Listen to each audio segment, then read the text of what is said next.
All right. Good afternoon, everyone. This is Andrew Agris with the Los Angeles National Human Resources Association. We are just getting started.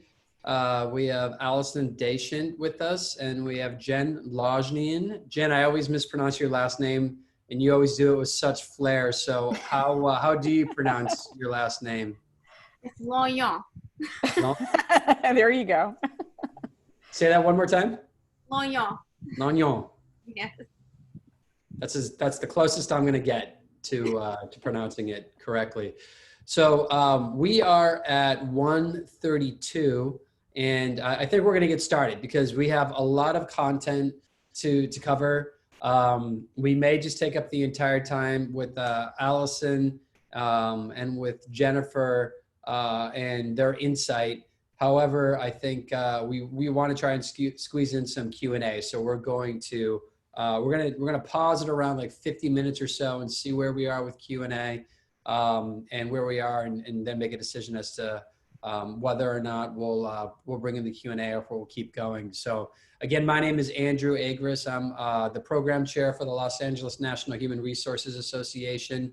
I have served as the past president for over a 10-year period, and we had a full year scheduled of planning or programming for 2020, and like everybody else, COVID-19 made us pivot. So as of now, we are not planning on holding any in-person meetings this year. That might change as things change, but for right now, we're going to move to a digital engagement with our members and our community. And we've started a COVID series. So we are going to be hosting a COVID webinar on a weekly basis for the next 6 to 7 weeks. Our next COVID webinar will be next Thursday, and it will be severance benchmarking with John and Andy Challenger from Challenger Gray and Christmas.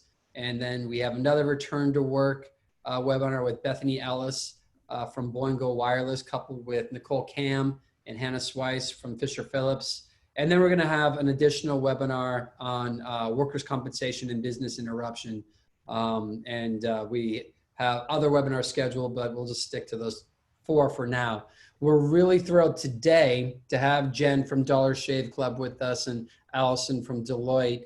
And I'm going to ask some questions of Alyson and of Jen.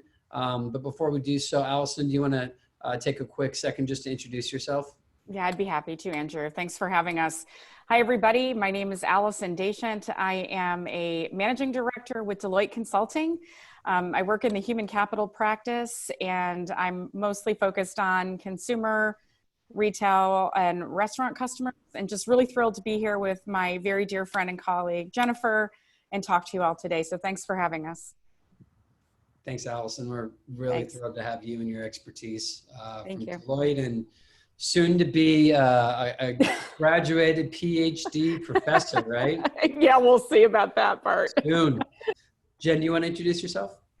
Yeah, so Jen Longnion. I'm the Chief Organization Officer at Dollar Shave Club, and that's a very intentional title because I tell people I just organize work and the people. That's what I do for the company.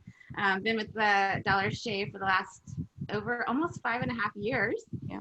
Seen us through a lot of different transitions, from being an independent startup to being acquired by Unilever, who's our parent company, to being a fast growth company that we are today. For anyone that doesn't know Dollar Shave Club, you can check it out on the internet. But we are a men's grooming business and started out as a razor subscription business and have since grown into a very substantial grooming portfolio over the last several years. We're about 8 years old.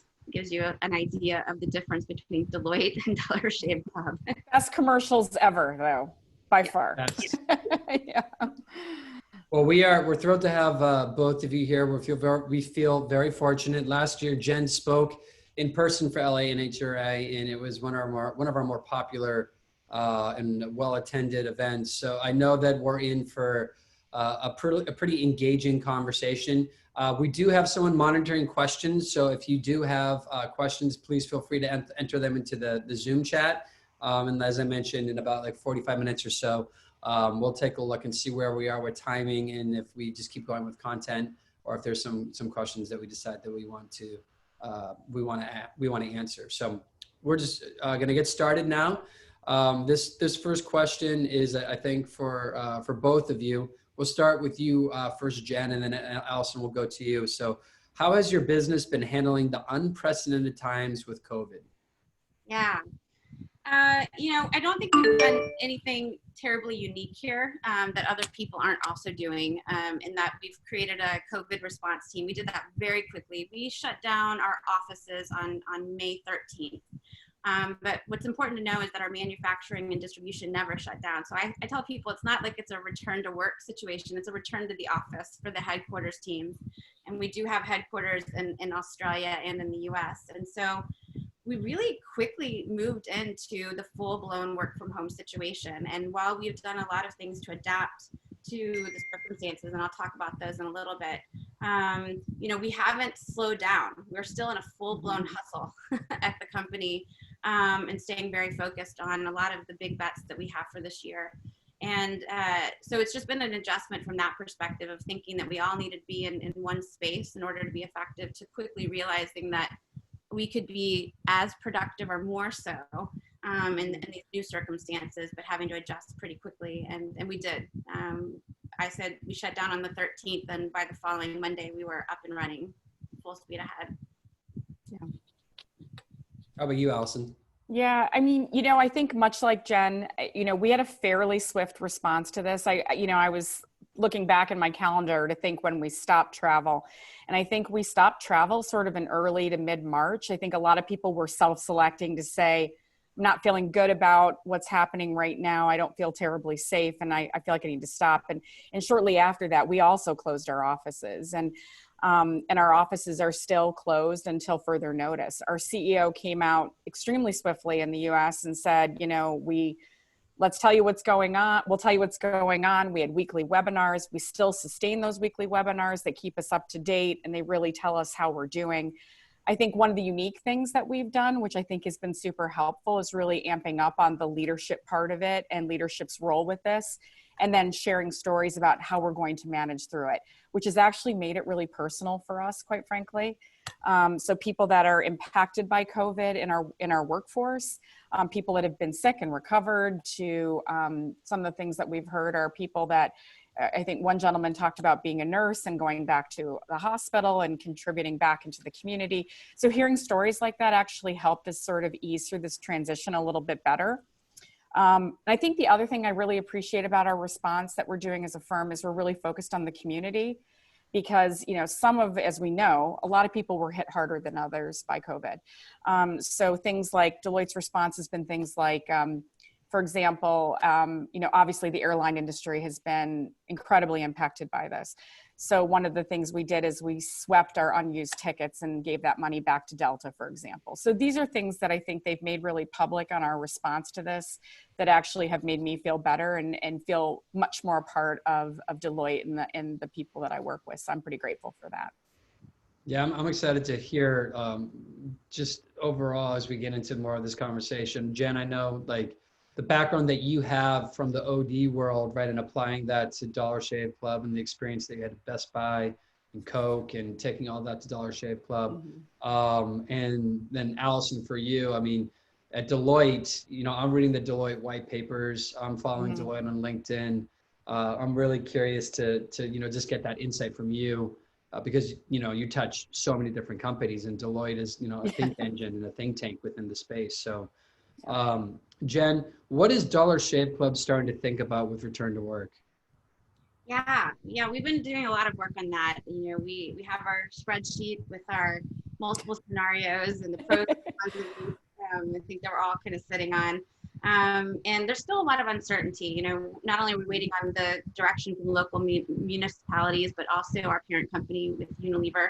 So we're in a little bit of this limbo land that I think a lot of us are in, which is, what is it? When is it going to happen, right? What does the return to office timeframe look like, and how ready do we need to be? So we're in that state. I think a lot of people are in. And we've gone from everything to how do we return to that office? Do we even need an office? And really been thinking about that. So we did an employee survey, and it was our absolute best participation we've ever gotten in a single survey that we've sent out. And a couple things we learned. One, people are very much still concerned about returning. You know, ideally, we would like to have a bit more confidence that there's a low health risk. You know, people don't want to put themselves in danger or their families in danger. And so that was definitely something that came out of the survey. Another thing that came out was just basically like, if we have to wear a hazmat suit and to the office, and we have to spend 30 minutes taking our temperature and checking in and filling out a health questionnaire every day, then it doesn't make sense to go back. Like, why go through the 1 hour or more commute in LA? Because it is that for a lot of people. And just to get in there and kind of go through that hassle if we are doing okay working from home. And so that's definitely raised our attention to, you know, at what point does it make sense, and what kind of conditions feel right? You know, if we're all at the coffee bar 6 feet apart, is it really still the coffee bar that we set up so that we all gather, right? So we're in that mode, but we will say that we've seen a lot of productivity, honestly. Like, we've seen that it's helped us get really focused on what's the most important for the business and which routines are really needed. You don't have to have meetings on everything, and they don't have to be 3 hours long. Maybe 30 minutes is enough. And so those are the things that we're seeing benefits from. On the flip side, where we're seeing challenges is to creativity. We do our own in-house advertising and production design, a lot of product development work, and that is a bit hindered by the fact that you can't necessarily have those creative brainstorming moments where you come up with a challenge and you solve it together. And you have to have these contrived meetings where it's like, okay, at 2 o'clock today, everyone's going to be super creative. We're going to come up with some great ideas, right? So we're trying to figure out, like, how do we create that? And then the connectivity.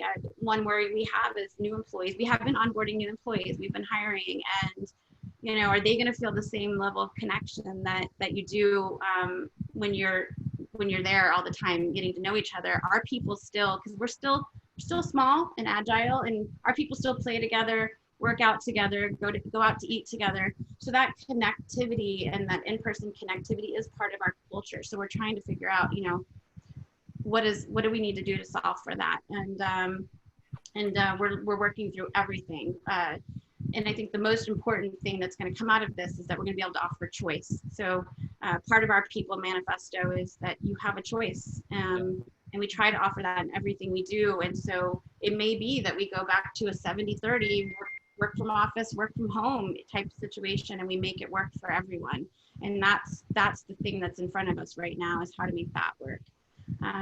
So yeah, lots of thinking about all the different scenarios. And the good news is, you talked about my past experience, which was all big corporate before this. And I know enough about those big corporations. They have a ton of infrastructure, and you know, the processes are there, and the support is typically there. So it's been nice to have Unilever that has that, because we have to learn on the fly with a lot of the things that we do. We don't have massive architecture. There's no call center for me to call and say, okay, what's our process for this? I have to come up with the process. And so it's been nice to have them because they are an engine that really has a lot of resource that we can borrow from and learn from. Yeah. And maybe later on, and I don't know if you're going to touch on this, but for you, Jen, and for Alyson, as we all are on, you know, an endless amount of webinars these days. I was on a webinar, I think a week or two ago, with some CHROs, and one of the CHROs talked about shifting their culture. And the culture before was, you know, especially within human resources, talent development was, you know, the whole idea of culture was, you know, bringing people together. And now that we're at this place, you still need to bring people together, but they can't be within 6 feet of one another. And developing a new culture with that in mind, and then also giving your employees a voice. So if you're getting into an elevator, that you feel comfortable saying, okay, this, you know, you can't come into this elevator because there's going to be, you know, we can't be 6 feet apart from one another, and holding each other accountable. So maybe later on you can talk a little bit about that too. Alyson, how about you and Deloitte? What are the return to work strategies looking like with your various clients? Yeah, the client focus obviously is our, in addition to what we do for each other, it's our main focus. So we really are responding in two ways. So one is sort of a technical response, if I were to say it that way. And the second is more about frameworks and what you should be thinking about. And I think the technical response is a lot of what Jen said. People aren't comfortable going back yet. That's predominantly a big theme we're hearing, or there's some reticence about going back. So we're looking to things like using our internal experts. We actually have our own Dr. Fauci's, I like to say, on staff, who's an infectious disease professional. And we're looking at things like, what are the things that companies need, and especially at the front line, to manage employee safety and health and well-being. And really, once people start to go back, we need to think about not just getting them back safely, but making sure we don't continue to have a spread happen. So we have a technical response there, and it's everything like looking at data in the community and frequency and all those things, and call center support for facilities that are frontline that need to manage these employee issues, to actually really helping people feel safe in the workplace. The second response I think that we're really focused on is a framework. And we launched this, literally like day 3. And we have a framework that talks about how we're addressing this. And this is all the thought where you talked about, Andrew, all of our published responses. Yeah. And we're doing it in terms of 3 buckets. We're saying it's respond, recover, and thrive. And respond, obviously, it was, wow, how do we shift? And I'm sure everybody's tired of hearing this, but this new normal, how do we shift to that new normal and way of working? And it's really about how do we work from home? What digital tools do we need to be connected? Obviously, everybody saw the press about Zoom and the issues with Zoom, but making sure we had robust technologies in place to assure that we have this connection is not natural as it feels some days to me, being calls all day, but we want to make sure those digital tools were in place. In some cases, it was looking at employees and adjusting benefits in some cases to make sure people on the front line had what they needed to feel safe and effective during, we're figuring it out, right? That was a big part of it. I think now we're pivoting more into this recover phase. And recover, I think, is really about how do we build new high-performing teams, like a lot of what Jen said? How do we innovate working apart now that we've got sort of a cadence and sort of a feel for what it feels like to work apart? And also thinking about starting to evaluating companies and their structure. So, in the new world, what roles should be in the office all day? Which ones don't need to be? And how do we shift that mindset? And our clients are getting there, and they're getting there. Some people are getting there faster. Some people it's taking a little bit more time as they adjust. And then I think it's really, and we're going to talk about this a little bit more too, and I actually recently reached out to Jen on this, but what are those remote policies you have for working? Because I'm sure you can imagine, a lot of companies haven't updated their remote work policies in a long time because we haven't been faced with something like this before. So it's a whole different way of looking at business. And then thinking about Thrive, and you said it, we've published a ton of stuff and we're really digging into Thrive, but Thrive is really about revisiting our mission, our business strategy, and thinking about how that needs to change with the way the world is changing. So it could be a refresh. It's not just how people work, it's how can people work with flexibility. And when Jen talked about engagement scores, of course, that warms my heart, Jen, as you know, but I think that's something that people need to be looking at, is how engaged are their people before COVID, maybe even polling now and figuring out how people are feeling about their work. How productive do they feel? There's days when I feel immensely productive, but the days that I'm on calls all day and into the evening, my productivity probably dips. So we want companies to think about those things as they pivot to Thrive. And that's something that's really important, something we're talking about pretty frequently. Yeah, and I know one of the buzzy trend words right now, outside of just return to work, is the availability surveys. Yeah. And everyone is conducting their surveys, so I'm sure that's something that you're discussing with your clients as well. Yeah. Obviously surveys are huge, but I think there's also still the issue with, which we lovingly call survey fatigue, and every HR person on this call, I'm sure, has heard it 1,000 times. Right. So we're trying to figure out new ways, different ways to engage people thoughtfully so that they can have their voice heard. Yeah. Great. Okay. So do you have expectations that you think are new for your business with return to work? And why don't we stay with you on Alyson for Sure. that, and then we'll flip flop and go to Jen.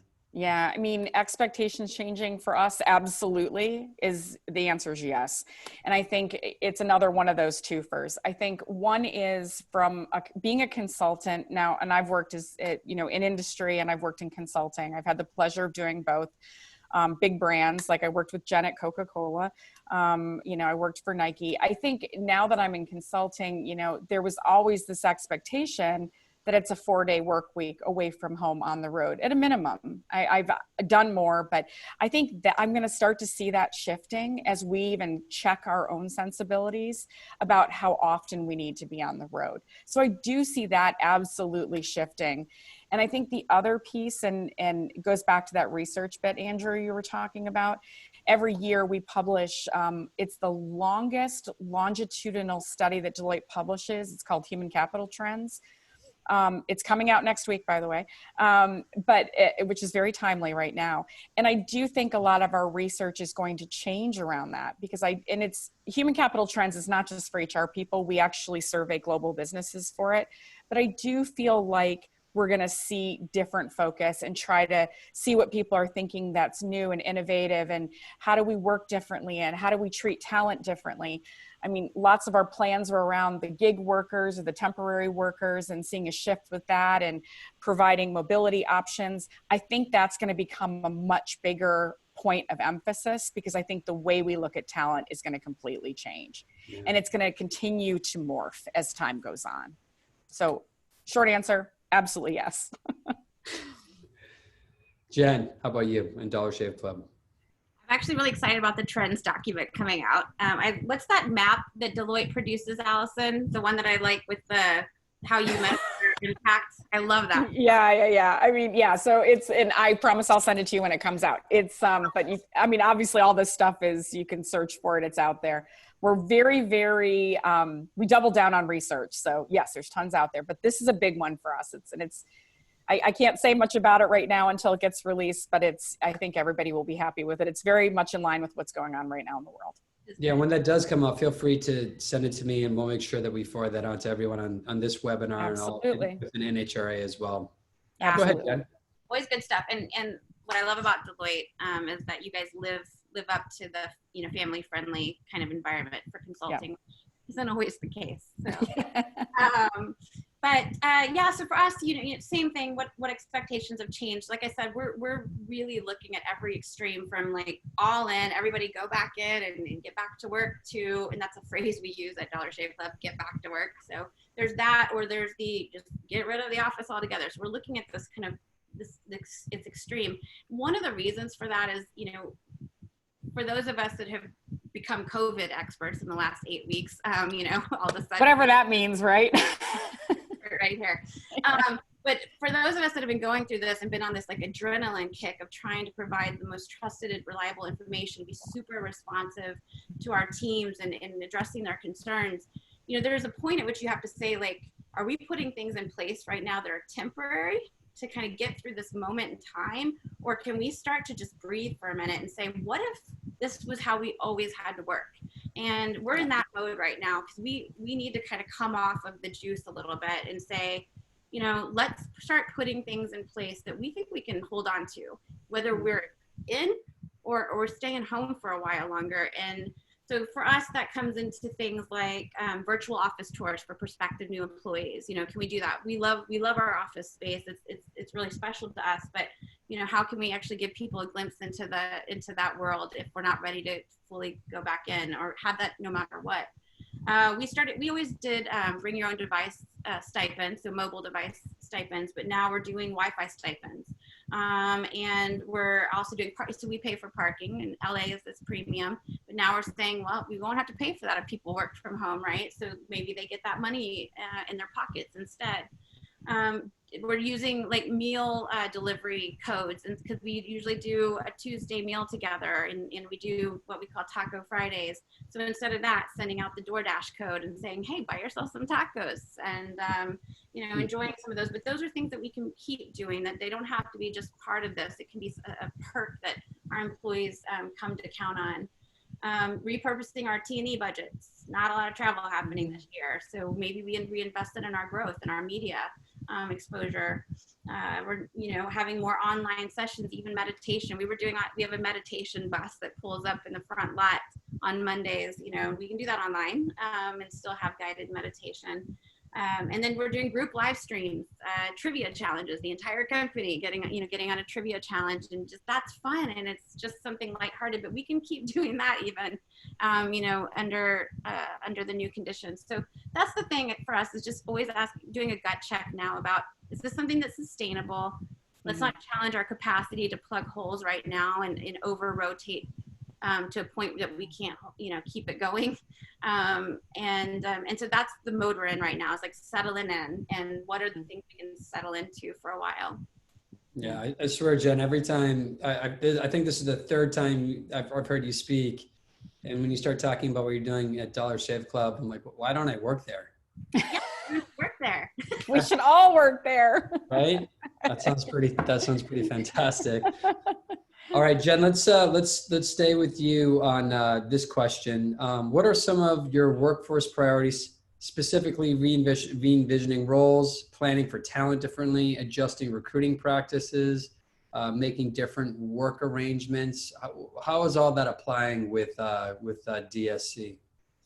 Yeah, we have an employee life cycle. So everything from what we call get them, so go get some new people, all the way to celebrate them. So the moment they leave. And so we try to think about all the steps that, an employee goes through and that experience and what it needs to look like. And we are just now really peeling back how each of those processes might change. In fact, my team's working on that right now, which is how is hiring going to be different in the new world? Right now, we are hiring. We're onboarding right now without sight unseen. People aren't meeting in person, and they're not seeing the site, and they're still willing to come work for us. And so we're having to shift a lot of things to what does that look like? What does virtual onboarding look like? How do people feel connected? The tax laws have changed. We're hiring more remote employees than we were doing in the past, right? And so we can hire somebody in New York to work on our content team, our engineering team, whereas we used to be really focused, on certain local areas and stuff. So we're starting to be a little bit more open-minded about each of the different things, talent practices that we're doing, and we're, like I said, just kind of diving into each of those spaces.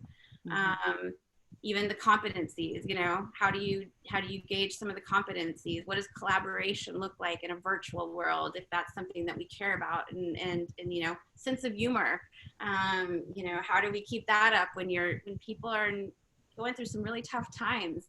But that's really important to our culture. So all of those things we're trying to reevaluate right now, what's most important and what needs to change, and then what can stay the same, but just have a slight, moment where we adapt it to the times. So when you say, we're reevaluating those things, who consists of that group of we?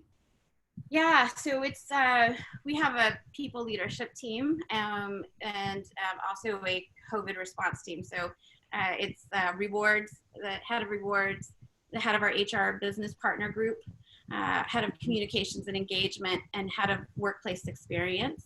And so the four of them are really kind of saying, what does it look like? Do we need work facilities care? What does that look like? Is it a completely different ballgame? We used to do cleaning at night, for instance. We're going to be doing 24/7 cleaning crews going forward. And so, yeah, it's across the board, but those are the four big areas that we're looking at. And I'm just curious, Jen, are you doing when you hear of somebody, I don't know if it's even the case, but somebody has a family member that's sick, or an employee that's sick, are you doing anything specific for that employee or that family member? We have been, yeah.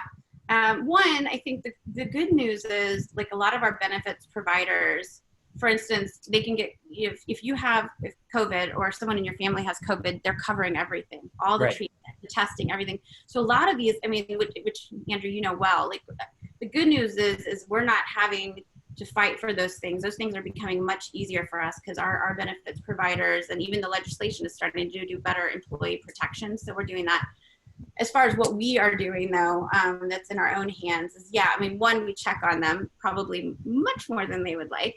And then, you know, we've sent care packages to our employees.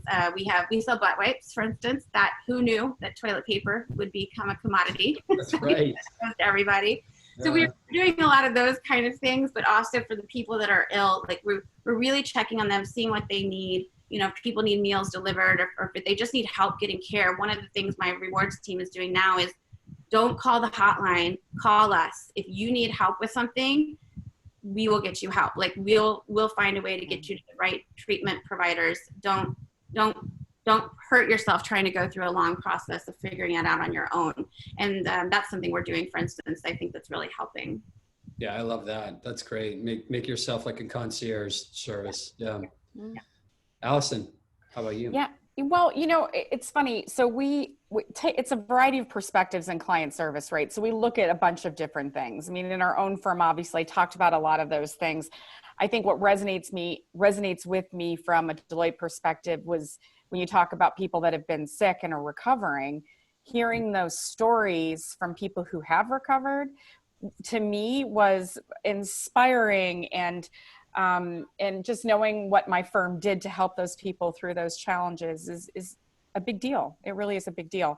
I've never seen my firm, though, let off the gas. I think in that respect, I mean, even I had an illness last year and they rallied around me and I felt great about it. So that's one thing. But when I think about, you know, the workforce priorities, the things that we're communicating to our customers, obviously the first thing is safety first. It's all the things Jen talked about. So, you know, if it's cleaning your office every day, multiple times a day, that's what you should be doing. But we're saying, make sure you're informed, listen to the CDC and WHO, get those guidelines in place, make sure they're in place so your employees feel comfort. That's a very big part of something we're doing right now actively. I think the other thing that I've talked to my clients about a lot is leadership showing up and showing their support to help navigate the rough waters that have resulted as a part of COVID, that they're visible. I mean, like I said, we have broadcasts every week. My customers are doing the same thing. One of my customers said the CEO is entirely focused on this right now because it's what's important and it's what's going to help employees feel comfortable and confident in what we're doing. And I think the other part is really making sure those support procedures are in place in general. We talked about it a little bit, but making sure they're documented and people know what to expect. Because when people need help, they just need help and they need to know where they get help. Like Jen said, you know, don't suffer in silence. Ask us when you need support. Make sure we're there and we can help you out. Going on the talent lens, I love everything Jen said, and we talked about this before, and I think it's so important. This is a big thing for this audience. I know there's a lot of HR professionals here, but I think part of it is right now, start thinking about your labor and your workforce strategies, because I think they're going to shift. You know, we don't know how long this is going to last. We don't know. I mean, there's so many unknowns. I know some people are asking about data. It's so hard to tell right now because we just don't know. I mean, it's an evolution. It's never happened before. But start to think about what those roles are you have. Don't try to do everything all at once.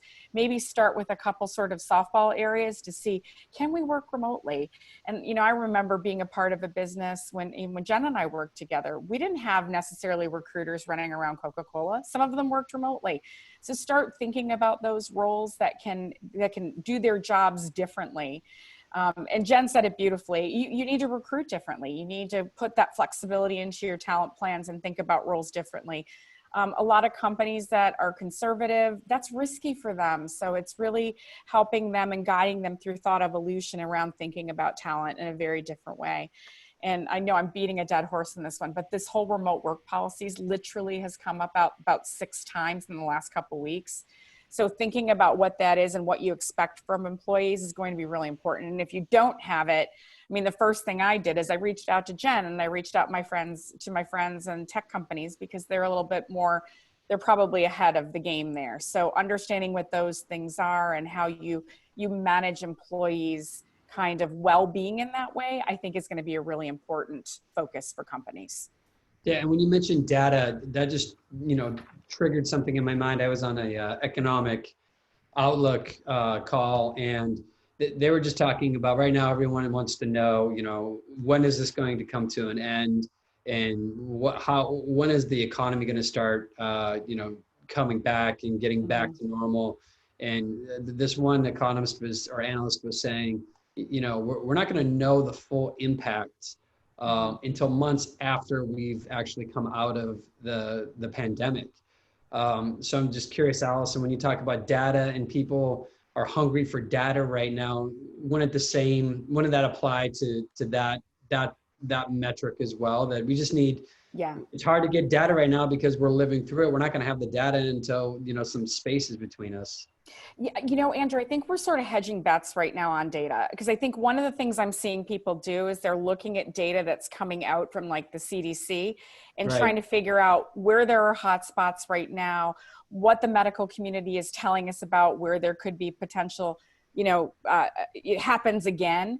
So I think that's the things that the people that are focused on data in the organizations I work with, they're trying to get ahead of it by understanding where there could be opportunities and maybe where they need to put in extra support based on what they're seeing. So yeah, the data piece for me, if you I'm slowly becoming like a data junkie as we're going through this. And I think if you're on LinkedIn and you're not following Deloitte, follow Deloitte. If you haven't explored that website, explore the website. Same with McKinsey. Same with The Economist, the World Health Organization.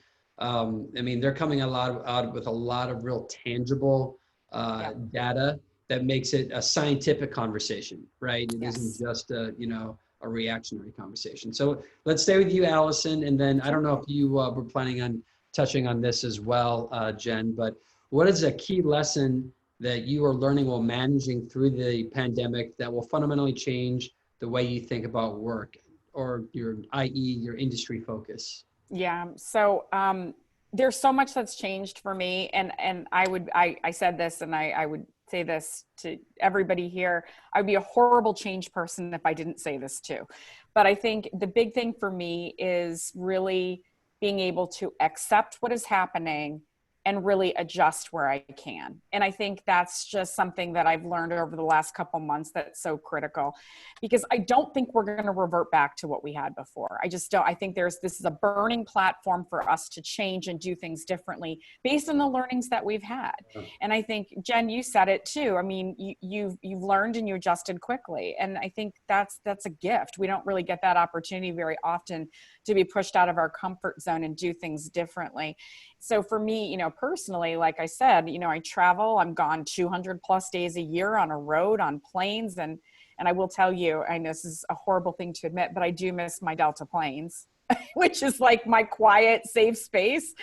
It's going to change. How I fly is different. You could be face masks and gloves for a long time. I don't know if anybody's looked at airplanes lately, but they're blocking out middle seats and, putting distance between people. That could be the new way I travel. That's something I definitely want to, accept and adjust to. Even my clients, there's, obviously hospitality is part of the fringes of what I do. And hospitality has changed exponentially. The way they clean their rooms, the way they, touchless, card passing, or, you're not handing a card to the Four Seasons. Not that I stay at the Four Seasons, but you're not handing a card to the person to check you in. You're doing it on your own. You're not touching hands. You're not close to people.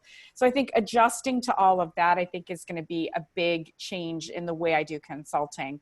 But I think the biggest part for me, and I will admit this is an absolute struggle, is really putting in boundaries and encouraging my clients to do the same.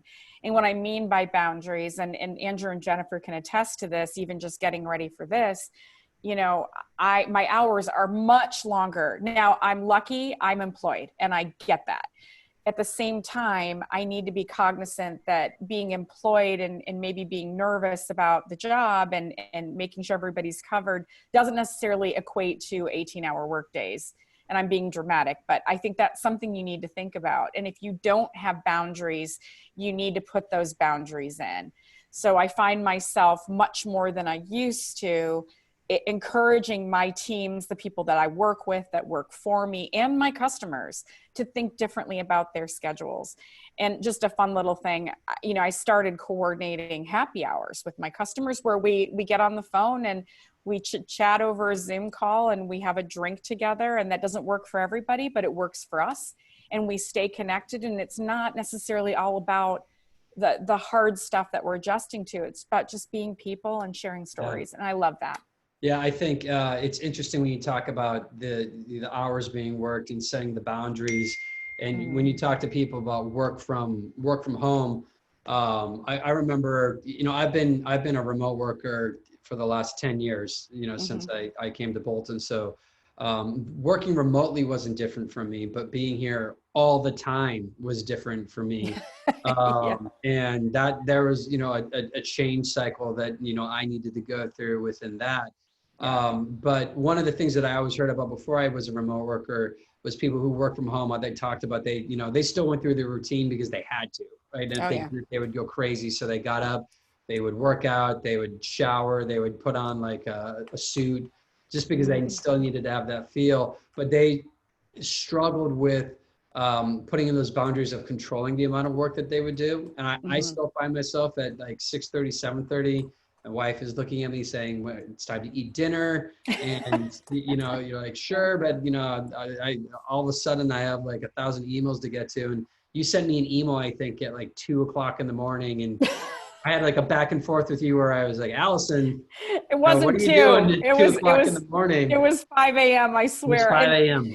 And that is my sacred time. So, I get up early. I live in beautiful Atlanta, Georgia today. It's gorgeous.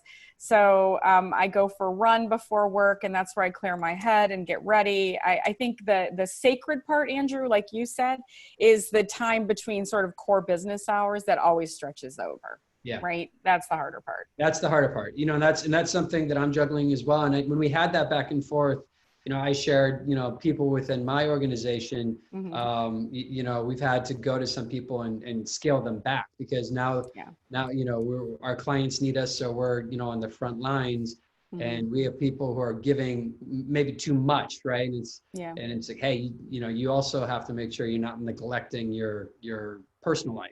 Exactly. Which is funny to say because somebody's at home all the time and you think that, they would just be able to turn it off. But let's be honest. Some of us also are like, hey, I got to work. Sorry, you got to take care of the kids or schoolwork. I'm busy over here. Jen, I know you had some insight you wanted to share as well. I think I echo what you guys are saying about boundaries. I think our parents are feeling it probably more than any other employee base at our company. I think we had a 3-year-old start our business update yesterday. That's awesome. He did a great job. He was amazing. These parents, and I'm one of them. I don't know how much I'm gonna owe my teenager and my 8-year-old after this for being quiet for the whole hour and a half. But it's hard. It is hard to create that separation, and you feel awful on all fronts. You're not succeeding anywhere from at work or at home. But for me, and I feel like I need to go to a 12-step program admitting this, but I actually am liking it. I know that's a bit of sacrilege, but what I didn't realize, and it's kind of my own awareness, is that as the head of people, and I like to make myself available. That's really important to our people team, is that we're people, and you can talk to people, when you want to talk to them and be available. But I didn't realize how many drive-bys I get or urgent requests for my time throughout the day.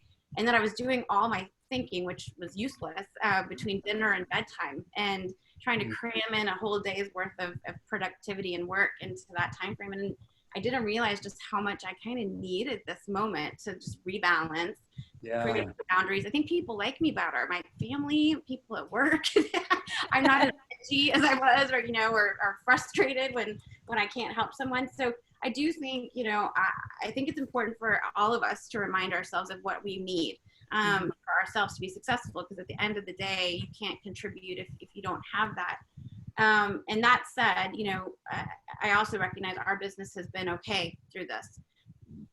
3 months ago, if you'd asked me, hey, what's the forecast for a online only subscription grooming business, I would have been like, I don't know, it's precarious. But now it's a great space to be in. Yet all around us, we have people where they're like 98% of their business on furlough. We have massive layoffs. I came from that world. I used to do that for a living, unfortunately. So I'm very, very empathetic to what people are going through, and I know how lucky we are. I think what it's doing for us, though, is we are a direct-to-consumer online business, and a lot of companies are having to figure out how to get themselves online and be more accessible. And I think that's an area where we can actually, help, especially with, even within Unilever, they have hundreds of brands, everything from Ben and Jerry's to Dove to Lipton Tea, and everything. You've got all kinds of businesses and categories in there. Not all of them are online. And so, here we are, a business that is exclusively online, where I think, we can actually appreciate that and then share some of what we know works to reach your consumer in new ways, because a lot of businesses are facing that challenge, which is how to reach the consumer in new ways, even if they're in food service, delivery, takeout, ordering online, everything like that. Telemedicine is a whole another level, right? So I don't take it for granted that while I'm finding a little bit of peace in this moment, that we're also in a really lucky position. Yeah, I think I've said to a couple of my teammates, my clients, my friends, that if the situation weren't so dire, right, and that if the health risk wasn't so severe, that there's parts of this that are really enjoyable, and then you remember that it is dire, and that there are companies that are struggling to keep their doors open, and there's people that are struggling to pay rent, and that hits you pretty hard, and these type of conversations, and when I have had those conversations with like a small group of CHROs, it's one of the interesting things, especially in this day and age, because this is so on, and I'm tired of saying the word unprecedented. I'm trying to replace that with surreal. Nobody's gone through it before. So a lot of times you turn to like a Jen from Dollar Shave Club, or you turn to an Alyson from Deloitte, or a Dina from Cheesecake, or a Cindy Ballard. Nobody has the answers right now, and everybody's looking to come together, which is why it's important to have these discussions. And that's why part of the reason why LA NHRA is hosting this on a weekly basis for the next 6 or 7 weeks, because I think we're learning as we're going. And the conversation that we're having now is going to be different than the conversation that we're going to have next week. We just don't know what next week is going to look like. So Jen, let's stay with you, or Alyson. Sorry, I'm looking at my notes. Let's go to you on this. Yeah, sure. What are some of the surprises, benefits you've seen for your people or business during this time? And then Jen, we'll go back to you on that as well. Yeah. I think the part that I'm so pleased to have seen is, in general, I noted that it was sort of about camaraderie, and it's been a little kinder, gentler. Which I think that everyone is cooped up, everyone is frustrated, everyone's dealing with kids and noise and aging parents and dealing with everything. And I think just being able to step back, take a breath, and talk to somebody in a different way and get support from them has been something that's been basically a lovely experience as a result to a really difficult situation for me. And I think for me, as I mentioned, doing the happy hours with my customers, it's really a different interaction with my clients. Some actually really like the medium. It's interesting. I had a lunch date planned with one of my clients. I want to say it was like the 3rd week in March. And I wrote her, and it was before really they had locked down. And I said, probably optics are bad right now. She said, optics are definitely bad. Let's find a different way to connect. So, I mean, it really kickstarted us into a different interaction, but it's been a really cool interaction. And I think the other thing I've liked is, big consultancies, mine's relatively conservative, and just the way we act and what we do and how we manage our business, we're family. But I think the fun, Jen mentioned this, the fun that's been introduced. So our CEO is just, he's for consulting is just this amazing enigmatic leader. And he's started featuring bands and choirs before he comes on. So we go into these opening sessions with all this beautiful music, which to me is it's a really nice experience. And I'm hoping that this doesn't change because we go back, you know, things become more normal whenever that happens. So I feel like they're really powerful moments that have taught us all, that's terrible, taught us all to behave differently. And I actually like that. It's been a nice part of what's happened despite the, you know, the not so nice feeling around COVID-19. So what is your CO into? Is he a punk rock guy? Is he a hip hop guy? He's a choir, so. No, he's just hip. I mean, it's cool. I mean, if you want to look him up, his name is Dan Helfrich. He is a great guy. He's out of DC. I love that when he started the job, I wrote him and I heard back from him in like 20 minutes, which I thought, that's weird. That doesn't really happen, right? He also brings his kids on screen too, Jen, like your 3-year-old, but his kids are older, and they do book reports and they come and they report out to us, which I think is hilarious. But it's good fun. And I think it's changed the way we interact with each other in the most really nice way, truly. Yeah, so. I would bring my 3-year-old on right now, but she's napping right now. And every time we bring her on, she says she doesn't want to talk to anybody. So it's been a fail for me. Jen, how about you? What benefits? What are some surprises and some benefits that have come from this that you didn't expect? Yeah. I think on the surprises front, and I always get a little emotional when I think about it, but we've had some really powerful moments through all of this, and you know, I think the thing for my team is they've been getting a lot of unsolicited thank yous and appreciation and recognition and how they've responded. And the almost universal phrase that we get, whether it comes to us in a Slack or an email or a phone call, is, "I'm so proud to work at DSC."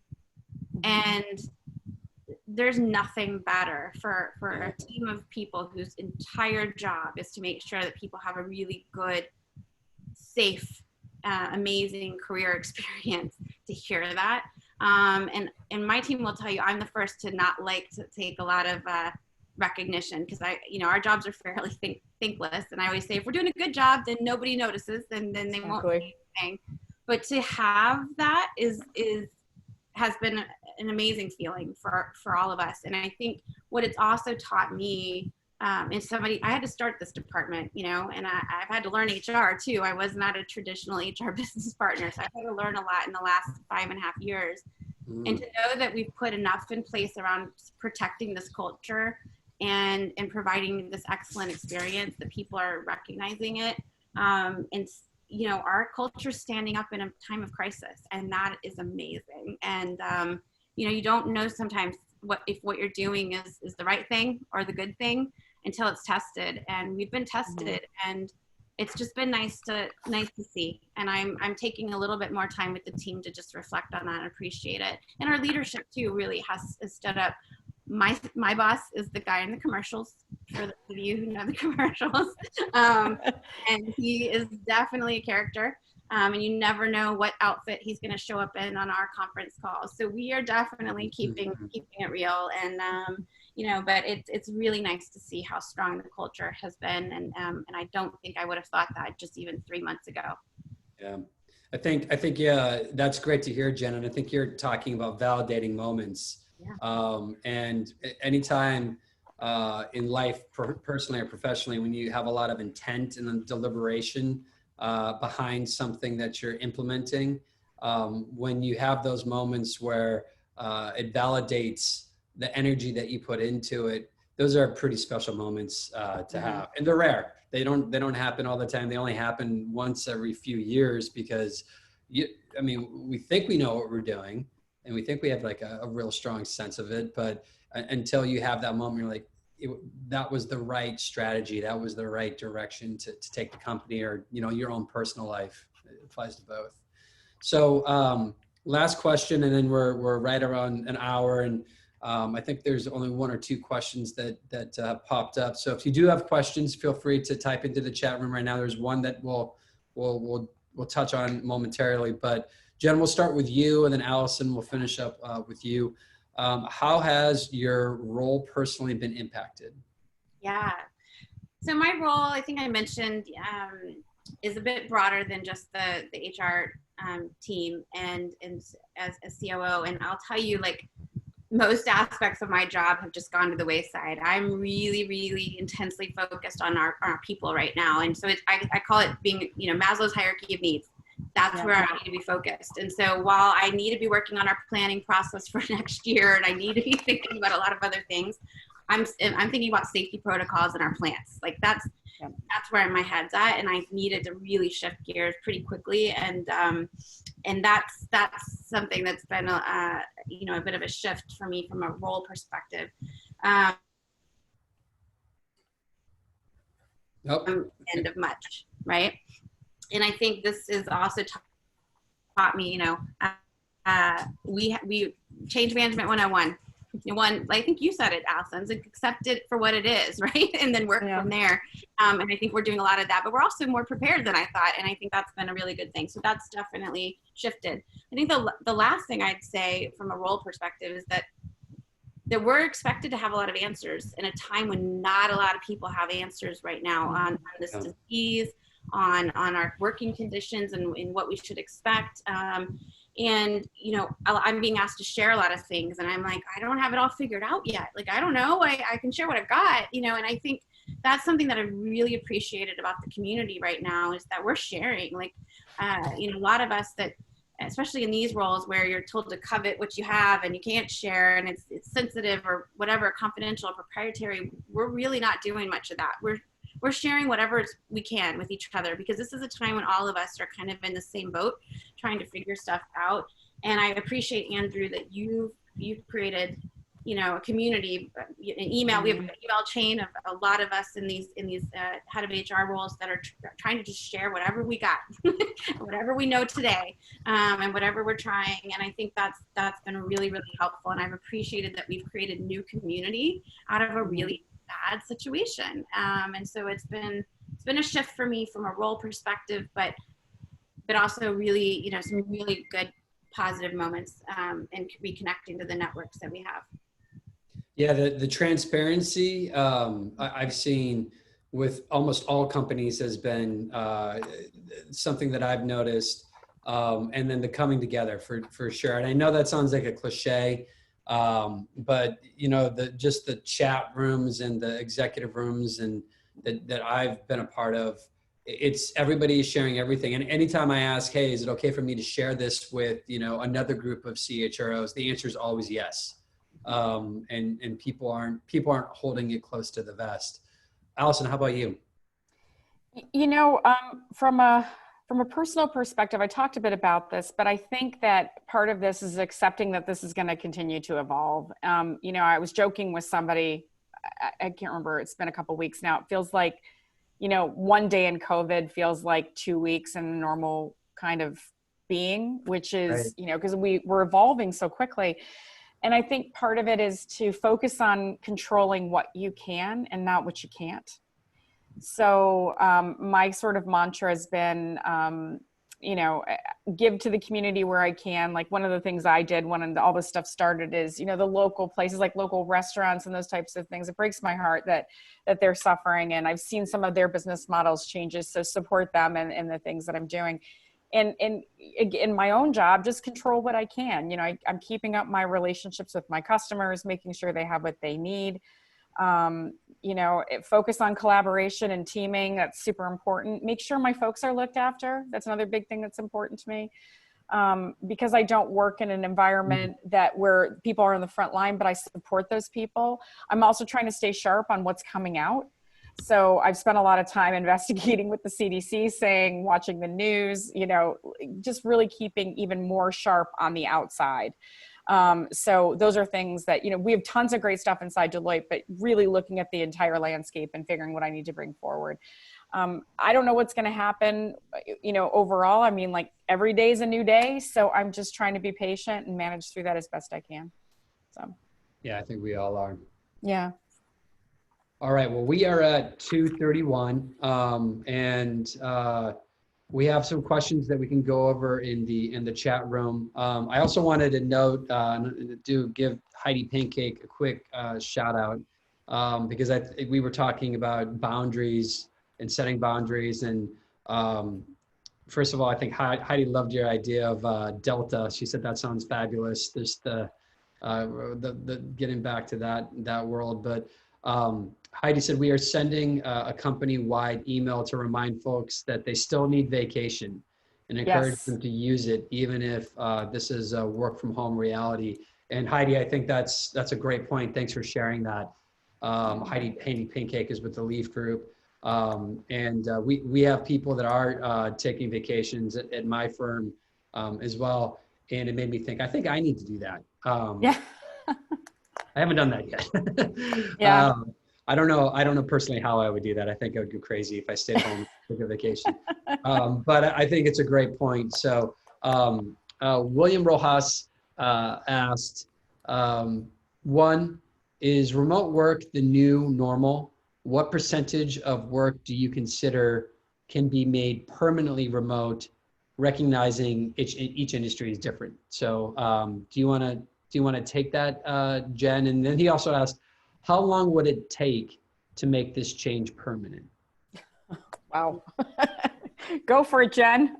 I'll rip off of you. This is why actually the exec team is talking about this right now, which is, percentage of time and percentage of teams. And maybe it's not even that. It's like, what are the moments where we need to be together and what are the moments where we don't need to be together? So not so much like which teams have to be in the office, because we've proven now for the last 8 weeks, we don't have to be in an office. That said, it's probably not reasonable for me to expect our creative guy to keep all of the props for the commercials in his house. So there are definitely areas where teams are going to want to come together. They're going to want to start using our in-house studios. Our product development teams have tons of product samples they use. They're not going to have this entire science lab and blow up their house and I have to deal with workers' comp and that'd be terrible. It'd be awful. So there are things where I think these teams will want to be together at certain times. And what we're trying to figure out is, do we need to reconfigure potentially our space for those moments? So don't have a bunch of desks, which is what we have today, and don't try to figure out how to keep them 6 feet apart. Have a few hoteling areas, but then where we have spaces where people do need to be there, creating kind of new ways of working in those spaces. And maybe it's the tech team comes in, they only need to be together once a week for a huddle to do a plan for, they do sprints. We work in an agile environment, for instance, and our tech team is about 1/3 of our organization. They're coding all day. They can code at home, but maybe there's moments where they need to get clear on kind of what's the big stuff that we have to work on, and they want to be together for that. So that's what we're thinking about. As far as what would make it permanent, well, a lot of us are stuck in leases. So you've got those facilities, and you either got to find a way to use them or let somebody else use them in order to not, and I'm looking at some pretty hefty bills and facilities. I run the facilities group. And so that's the stuff that, we're thinking about is maybe do we sublease part of the building and only use a smaller portion? Do we, what do we want to do? Offer services to other people. Our IT team, and our facilities team could probably serve other small startups that are trying to make it right now. So yeah, we're looking at all of that. But as far as the timing, it's going to be a little bit for us to not only figure it out, but to really shift and get used to the new way of working. And I think it's probably going to take the rest of this year, quite frankly. Yeah. And just to riff a little bit on what Jen said, I think I mentioned this too. It's evaluating and taking the time to evaluate what jobs can be done remotely. And some of, more, Jen's company is extremely agile. There's some companies that they take a little bit more time to process through things. And having that leadership support to be able to do that is crucial, because they basically model that, hey, it's okay that you look through these things and see what changes you can make and what things can be done remotely. I have lots of opinions on what I think can be done remotely based on working with customers for so long and being a part of big companies. At the same time, as Jen mentioned, there's probably an in and out kind of situation you can do where you're not on site every day, 5 days a week. There's probably some happy medium, I would guess. And, companies, I have one customer who's actually, they're going to start to go back in, but they're doing a phased roll in is what they're calling it, because they're going to assess, they're going to manage their risk. which I think is also a very important part. I mean, Jen and I have talked extensively about safety and having employees feel safe to go back. So having that time to do that and do that thoughtfully is going to be a critical part of going back to work. So I'm looking at the questions that are coming in, and we have some coming into two different spots. So that's why you see me kind of looking back and forth here. Jay McMinn, he asks an interesting question. Do you know Jay? We both do, Jay McMinn, you stinker. Okay. And I think that this is going to be right in line with good old Jay, because it's an interesting question. I'm not even sure if I fully understand it. Okay. As we reemerge into the world, how do we take human capital one step further to humane capitalism? Jen, you need to start this one. How to take human capital one step further to humane capitalism. Yeah. Interesting. That might be a whole other conversation. Jay, do I need to translate what I think Jay's saying? You may, but I can try to take a stab at it. Yeah, and Jay, I'm guessing human capital, the term sounds pretty clinical, and how do we make people come back in and feel like they're important and they matter? If that's fair, you can type in the chat box. I think that, or you can text me because my phone's here. But that's what I'm guessing he's getting at. People don't want to feel like robots. I mean, I think that you mentioned earlier in the chat that somebody said they're going to send out the reminder everybody should take some time off. Like, you know, I do think that we have to remember that, like, as much as we're all in, you know, trying to save our businesses in some cases and try to keep them afloat, like the people still need rest and respite, and we need to take care of ourselves. And even if they're stuck at home, they might want to stay home and you know, build some playground equipment for their kids, whatever, it doesn't matter, but we need to recognize that. So I think there's part of that. The other way I took this question is that, you know, even what people are working on, like getting really clear on what's super essential. We are a capitalist kind of environment. You know, we all have a need for stuff, but I do, even in times like this, we're starting to become a little bit clear on what's really essential.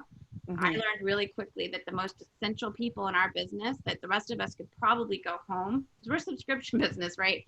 It's automatic. And the people in our warehouses, they were the ones that were needed. I could go missing and they would still operate, because they're the ones there making sure that you're getting your product.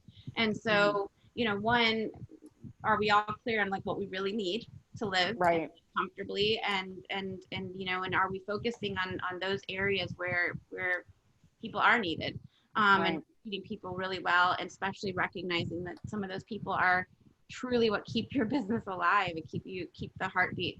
For us, that was a really important awareness, a reminder. Yeah. And I think just to pile on a little bit is, I was talking to one of my executives the other day, and she mentioned to me, you know, just as a one-on-one conversation, and she said, I'm going to have a hard time getting a couple of my people back here and fully in the mindset of this because of what they've had to deal with while they've been out. And it's, you know, people raising little kids and taking care of, and I mentioned this before, but taking care of aging parents at home, or even taking care of aging parents with illnesses, which I know a lot of us probably have responsibility for that. And it's been trying. So I think it's companies focusing on understanding that everyone's situation is unique and paying attention to that unique situation, and basically communicating a message that we got you through the communication channels that they've established through COVID. I wouldn't let off the gas, basically. The customers that I have really been good about messaging to their workforce about what they're doing and how they're supporting their employees. I think even when things ease up, and I think somebody wrote earlier in the chat something about, you know, sanctions changing in each state, everything's different. You can't let off of that, because I think this is a difference that it's going to stick around for a while. So we need to figure out how we help and support our people through the myriad of changes that are going to keep coming through this. So Jay actually followed up, and I would just say, Jay, it sounds like you're pretty tight with Alyson and Jen, and I would encourage you to reach out them directly. because that where you're going with that is a great conversation. But I feel like that would be like another hour and a half long conversation. So definitely connect with them and they can follow up with you. A couple more questions. This is a question for Alyson from Suzanne Weiner. Yep. Suzanne, if I just mispronounced your last name, then man, I apologize, and I know you too, so I know you're going to hold me accountable for that. But question for Alyson: what are the range of decisions your various clients have made regarding pay for employees who may have jobs that simply cannot be performed from home and yet are not in essential businesses? How common are unpaid furloughs versus continuing full pay? So, you know, Suzanne, maybe I'm lucky. I'm thinking I'm lucky. The companies that I work with, I haven't seen anything from a furlough perspective. It's more personal that I've seen where people are being furloughed or they're having their salaries cut, quite frankly. And then, of course, I have several dear friends who've completely lost their jobs.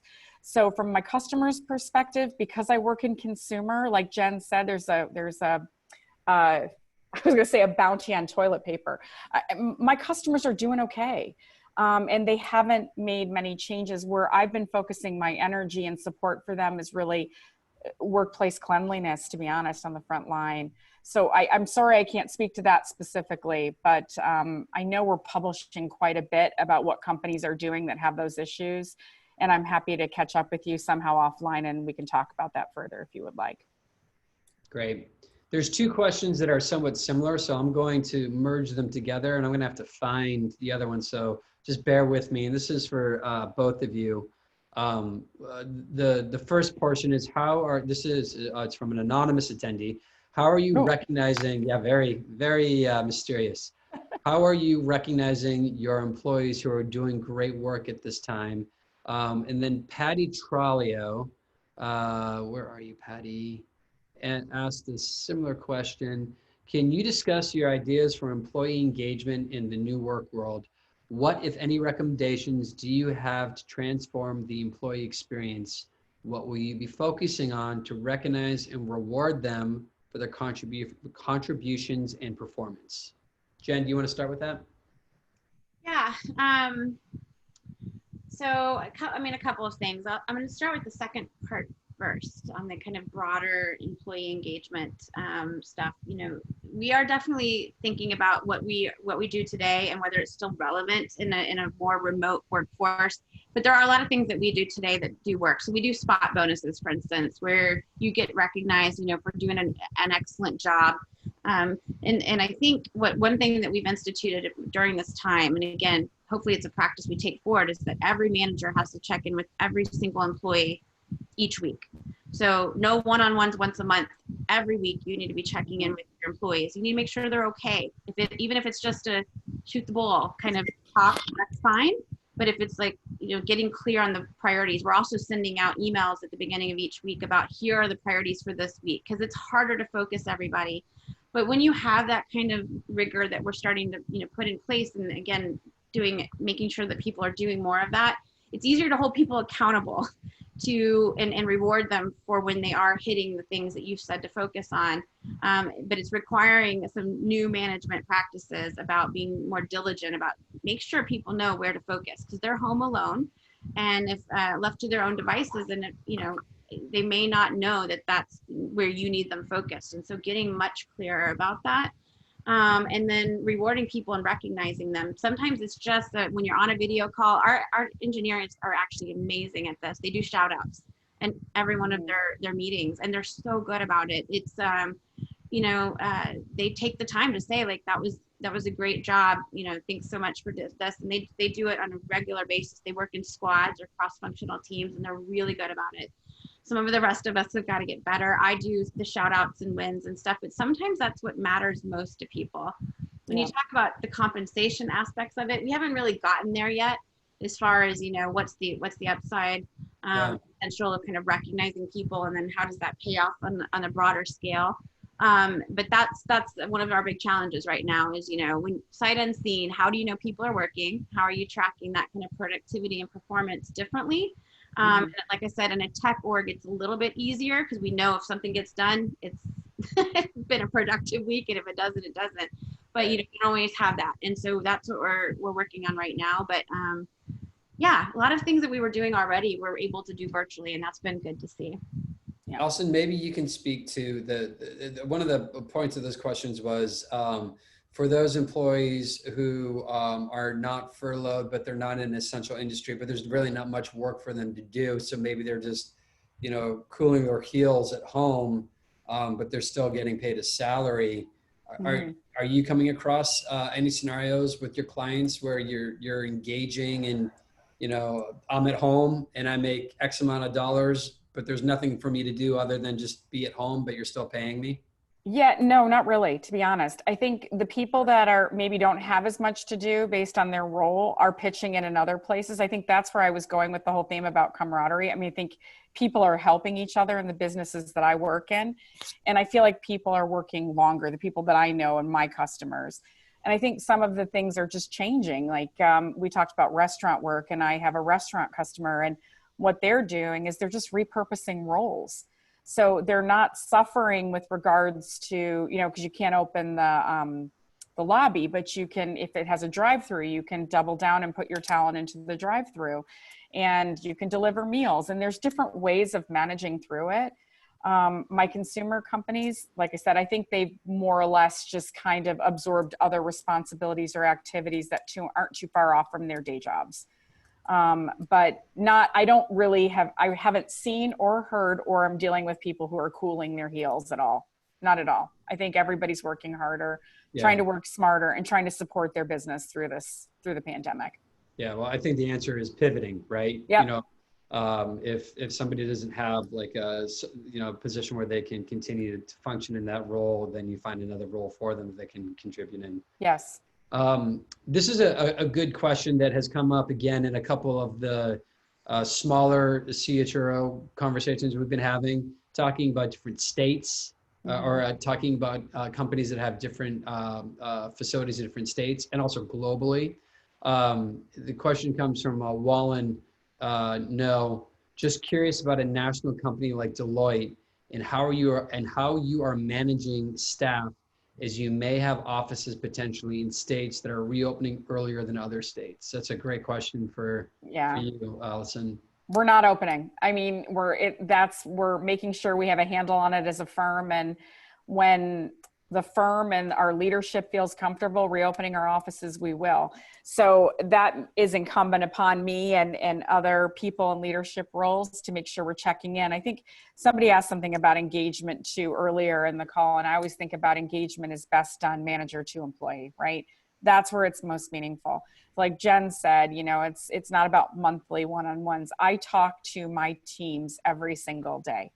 I have coaches. I talk to them minimum once a week. I mean, part of it is incumbent upon us to make sure people are working comfortably and they have what they need from home, and that, we're checking in and checking mental health and well-being. And those are things that I feel like we've spent a lot more time on. But as a firm, we're not opening our offices until we feel like we're ready to do so as a firm. These are great questions. We have two more, and then we'll bring it to a close. And we're coming up on an hour and a half, which is interesting because it's really flown by. At least for me, it has. Maybe it's watching paint dry for everybody else. Who knows? How do you deal with leaders who miss the chance to monitor their staff closely? So I guess what do you do with your micromanagement leaders is what the question is. So the ones that need to be on top of everybody all the time? I think that might be the question. Yeah. Well, we do have a few of those. I could probably pick out certain departments, actually, where that's a little bit more likely to happen. It's actually been on the empathetic front, where I've seen the most struggle with this situation are with my managers that need that control. It's really important for them to kind of know what everybody's doing, and to be kind of hovering a little bit over, like a watch pot over what people are doing. And they've had a little bit harder time with these conditions when they don't have that. We're starting to see that ease up a little bit, because they're starting to see that work's still getting done. But that is a group I will tell you, I was dealing with a lot more of these kind of urgent calls and Jen, when are we going back? And, you know, I think I have the sniffles. Should I get tested? I was getting a lot more from that particular population in the early days, because I think it was really hard. I mean, it's hard for them to shift gears like that. And I think now after, again, 8 weeks, people are starting to go, okay, I can do this. I may not like it, but I can do it. Seeing people loosen up. But a lot of groups still have, like you said, daily huddles. I have a daily huddle with my team for, you know, just to make sure, one, everybody's okay, but two, we know exactly, you know, what's happened, because we're getting new news all day long around this particular topic. And so, yeah, it's, you know, they're adjusting, but we've seen some difficulties. You know. Yeah. So Alyson, there's one more question. I think this might be one for you and Jen. And I mean, I have some thoughts on it too. And if the three of us can answer this question, then we wouldn't need to be in the job that we're in right now. And I can't wait. we'd be billionaires. Do you think hiring will recover post-pandemic in light of 33 million out of work? Yes. Yes, and here's why. And maybe I don't think I'm an overly optimistic person. Alyson might say different. She knows me. But here's what I will say, is I think we will see just as much opportunity and new businesses and new ideas and new products and new services come out of this moment. And yeah, 33 million is a lot of people to try to bring back into the workforce. But I think it's definitely possible. It might take a little while, and it's going to take a minute to rebound, but I'm already seeing it. And I'm in a very rich startup environment out here in LA. I know that, with, you know, we have like 1,600 startups in this area. So you've got a lot of people with a lot of ideas, but I do think people are problem solvers, and they're going to go after some of these challenges pretty hard, and it's going to open up new jobs, because there's some places that are hiring in the hundreds of thousands, you know, delivery drivers, things like that, where just new industries could pop up out of all this. So I think it will take a minute to recover, but I do think it's definitely possible. And there's a lot of goodwill in the world coming out of this as well. People are buying local, they're supporting local businesses and stuff like that. And I don't know, I'm hopeful. I'm really hopeful. Yeah, me too. And I love your optimism. I share it. I think one of the things that I'm super excited about is, you know, Deloitte as a firm has been talking about the future of work, which is really hard for people to pivot in before the pandemic. And one of the things we talked about and I've talked about with some of my older companies is, you know, you need to move from a financial analyst to having a big data analyst. And that's a hard shift for companies. They can't digest it. They're like, oh my gosh, we have to rewrite our job descriptions. We have to realign our leaders. We have to think differently. I do think some of this it's tragic and it's terrible, but I think it's going to push sensibilities and make people think differently about jobs and roles. And as Jen said, we'll change hiring practices and we'll think differently. I think it's exciting. It's an opportunistic thing, especially for the companies who, you know, I hear a lot of companies say, we want to be agile, but they don't really embrace agility like they should. So this might just be that shove into the right direction to think about roles differently. Yeah. We had one more question come in, so I want to get to it because it's from Deborah, and I know Deborah well. And I would just add on to that you know, as I've talked to different people and I've sat in on these conversations, right, there's recessions that come on because there's a correction that needs to take place within the economy. And during the Great Recession, not depression, but during the Great Recession, that came on because our banking and our real estate industries were broken. And that was a massive correction, unfortunately, that needed to take place. And after that correction took place, it shifted and shaped what the future of the economy looked like moving forward. You know, and again, I don't want to sound callous when I say this, but this is also a correction. It's not a economic correction, right? It's more of a global correction that's taking place. And on the other side of that correction, it's going to be a different way. The new normal is what we're calling it. But we have a new normal anytime we go through whatever recession that we're experiencing. And I was listening to the news this morning, and someone was saying that they were talking about whether this will trigger another Great Depression. And all the analysts are saying, this is not tracking like a Great Depression because, again, the economy and everything that was taking place was healthy. There wasn't a correction that wasn't necessary. But it's made me want to go back and study the Great Depression because they had said that the policies during the Great Depression failed and we're not going to make those mistakes again. I have no idea what the policies were during the Great Depression, but that was an interesting tidbit. Made me want to go back and look at that. One last question from Deborah, and then we'll bring it to a close because we're up against an hour and a half. Deborah asks, how about how we handle customers?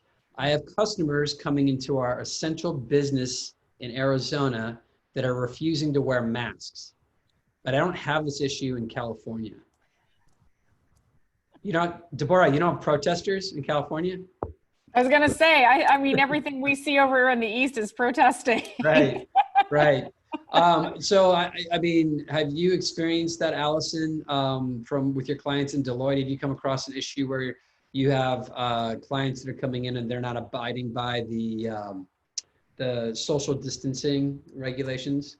Yeah, well, a lot of my clients aren't open yet, basically. So working with corporate offices, they're not open. So we're not experiencing yet, but I'm hearing it on the news. I'm hearing refusal, and I'm hearing companies are having to, staff differently and try to push the rules in some of these locations, which I think is just good practice. I mean, it's following the CDC guidelines. We should all be doing it. I'm sort of that nightmare person when I go on my morning run, when I see people walking next to me and I try to run out of the way to get away from them, understanding the 6 feet thing. So I hear you and I understand. The only thing I've seen is what I've heard on the news, which is, making sure you have the capacity to make sure people are following the rules. So we're preventing the spread, preventing the illness from getting any farther than it has. I think the challenge with this these are clients that are coming in and having the internal conversation is one thing, but then going to your client who's coming in and not abiding by the social distancing, that's a tough. My clients have said they're going to mandate these things when they start opening back up, that you can't come in without this, and they're going to push it. So those are the things that I've heard. Yeah, and Deborah, I guess, just off the cuff, I'm no expert. I would just think that, if the upper management within those companies were aware that they had employees that weren't following social distancing, I would imagine they would have issues with it unless you have an owner of a company who just believes all of this is malarkey. And there are people out there who feel that way. Yeah. So I don't know if we answered that question for you, Deborah, but I can absolutely help you find an answer to that question if you want to talk offline. Well, this has been absolutely fantastic. Thank you so much to Alyson and to Jen. Some people have some private requests that I'll follow up with both of you on to see if we can get information out to them as a follow-up. But the intent of LA NHRA is to provide content at a very high sophisticated level, but that's relevant and that isn't just adding to the white noise that I think exists within the world at all times, but especially right now. There's so much information coming out on COVID. We want to be intentional with what we provide and make sure that there's real value there. And Alyson and Jen, you absolutely did that today. I can't thank you enough for it. I can't thank you enough for giving your time amidst all of this. I know how busy you are. I've been talking to you for the last 2 weeks coordinating all of this. So from the bottom of my heart, I say thank you very much and please stay safe. Thanks, everybody. Thanks, everyone. Take care, everyone. Take care, everybody. Stay safe. Thanks. Bye. Bye.